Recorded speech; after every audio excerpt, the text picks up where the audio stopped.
রোগীর স্বর্ণের চেন ছিনতাই করে পালাতে গিয়ে দমকল কর্মীদের হাতে ধৃত এক ছিনতাইকারী দল। চাঞ্চল্যকর ঘটনা সোমবার দুপুরে জিবি হাসপাতালে।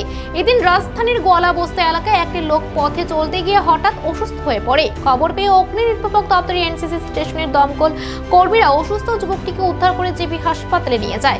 এই সময় দমকল কর্মীদের সাথে আরও একটি যুবক দমকলের গাড়ি করে অসুস্থ রোগীর সাথে জিবি হাসপাতালে যায়। জিবি হাসপাতালে রোগীকে নিয়ে যাওয়ার সময় সবার অলক্ষ্যে যুবকটি অসুস্থ রোগীর গলা থেকে স্বর্ণের হার ছিনতাই করে। ঘটনাটি দেখে ফেলে দমকল কর্মীরা তাকে ধরে ফেলে এবং স্বর্ণের চেন উদ্ধার করে। পরে উত্তম মধ্যম দিয়ে দমকল কর্মীরা অভিযুক্ত যুবকটিকে জিবি ফাঁড়ি পুলিশের হাতে তুলে দেন।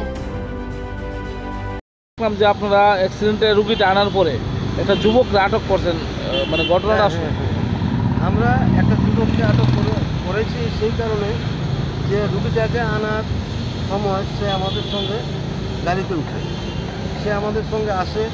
সে যখন রুগীটাকে আমরা হাসপাতালে আনার পর তাকে হাসপাতালের ভেতর নিয়ে যাচ্ছিলাম, তখন সেই অসুস্থ যুবকটার গলার মধ্যে একটা স্বর্ণের চেন ছিল।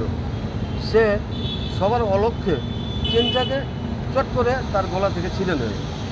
তো এটা আমাদের নজরে এসে যায়, আমরা তাকে ধরে তুলি, ধরে পুলিশের কাছে আমরা হ্যান্ডওভার করি।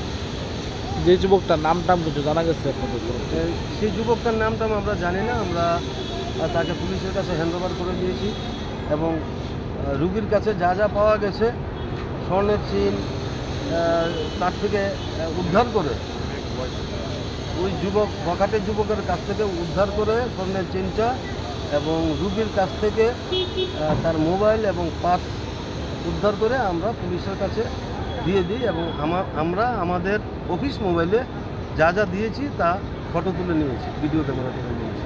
আপনারা কোনখান থেকে আইছেন? আমরা এনসিসি ফায়ার স্টেশন থেকে। আপনার নামটা? আমার নাম ফায়ারম্যান ছোটন দে।